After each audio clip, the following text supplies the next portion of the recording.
Hello, welcome back to Night Folk channel. We have a match between world champion Domaraju GUKESH versus Daniel DUBOV from the World BLITZ 2025. Well, the game has started. It's the English opening with us with c4, g6 and g3. We have the fianchetto setup from both white and black, and we kind of can go into a King's Indian now with d4. If GUKESH plays d4, he does, and d6. This is the King's Indian fianchetto variation. Actually, it's the more calmer approach rather than the bishop e2 e4 version, which is the normal King's Indian. DUBOV plays a5, which is kind of an offbeat line, you can say. The main line is obviously knight d7 and e5, striking in the center as fast as you can. It's the more it is a more sideline. Rook e1, bishop f5. Bishop f5, one idea is to develop the bishop, but the other idea is if white plays knight c3, you can quickly go knight e4, which DUBOV does, because the usual idea is that the knight on f6, if you can exchange it for the knight on c3, it's usually good for the black side. And GUKESH plays knight d5, which is, I don't know, it's an interesting move because DUBOV can play c6, so, and the knight has to move. Maybe the idea is to go knight e3 and to attack the bishop, which he does. Yeah, knight e3 is played. I think the bishop can go to d7, can go to c8 as well. Lot of options. Does go to c8, then he plays queen d3 and f5, which was the best move obviously because it protects the knight, and the knight is a very solid knight, and GUKESH tries to exchange it, and DUBOV just comes back on f6 because that is a good knight. You don't want to exchange it with the knight on f3, which is not doing much actually. Now the onus is on GUKESH. He has to develop the dark squared bishops, which is placed on c1 because it's, yeah, he plays b3. One idea is to go now a4 for black, but I think a4 white can go b4 because then it's kind of solid, so maybe he does not go a4. He goes e5, now has to take, he does de. Now bishop a3 is a one good move, attacking the rook on f8, but he plays bishop b2. So now will DUBOV exchange the queens? The idea should be to not, because it is kind of a position which has a lot of attacking prospects in the future with e4, f4, g5 and all of that. And yeah, DUBOV plays queen e7 obviously.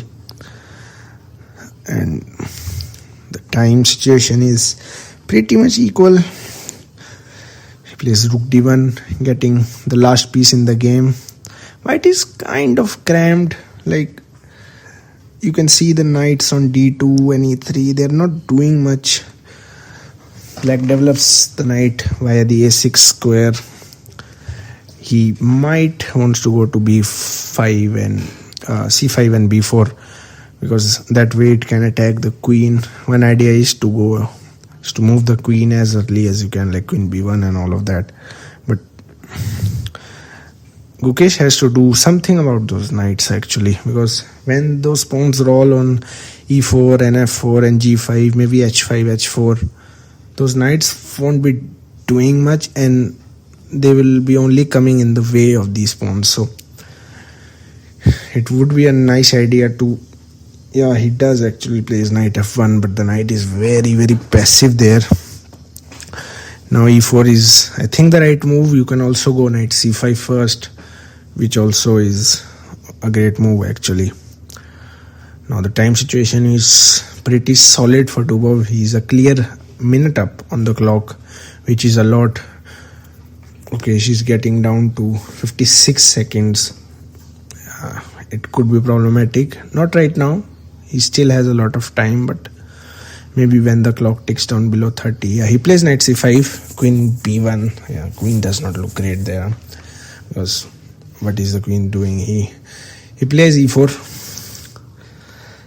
It's a kind of the ideal move in this position. You want to go g5, f4 in the future. Now your pieces are well placed. Bishop can come on e6. He plays queen a1. Maybe the idea is when the knight moves, you want to exchange the bishop and then the queens, possibly. Now he was almost playing the bishop, but yeah, I think bishop d7, bishop e6 is all looks good. He plays bishop d7. Now the right move, knight e3 is not a good move because at any time g5 can come. I think this is the right time, but Dubov does not play it. He plays rook e8, and the other knight goes to f1 now.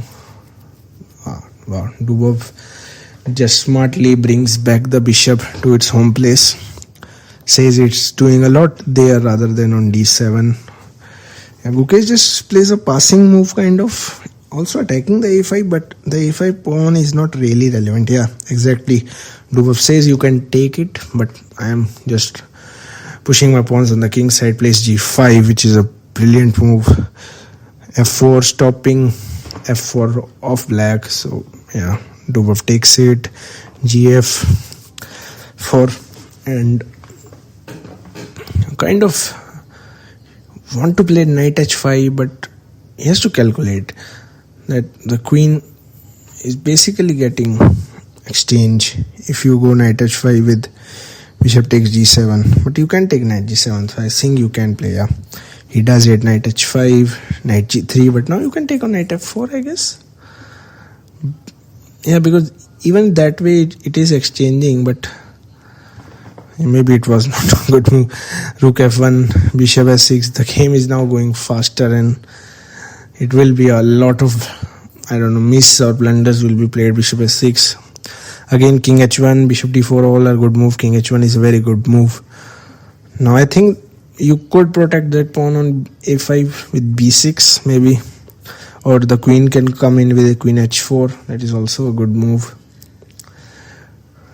Oh, he takes on g2 with knight g2 and f4. Now has to play knight h5. He does. Now f3, knight f6 check actually is better for now. White, because of rook f6, bishop f6, and it's that position is better. It's mind blowing actually. Lot of moves. Rook g1 was a blunder. f2, knight e3 and takes on g1, and now rook takes g1. So basically you are a lot of material down. King f7 was played, and queen d6 is a blunder. Now queen f1 is the only move actually to save. He plays rook d1, queen e6, again rook f1. Now it's, I think, over because of bishop e3. Yeah, bishop g5, you can go king g6, and now you can take the knight on h5. Now you can take the bishop on g5, which he does.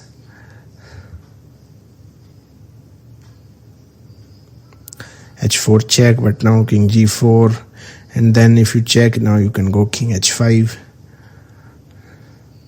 Or rook g1 is just a mate in one with queen h3. Yeah. The game is over. Beautiful game by Dubov. A beautiful attacking game by Dubov.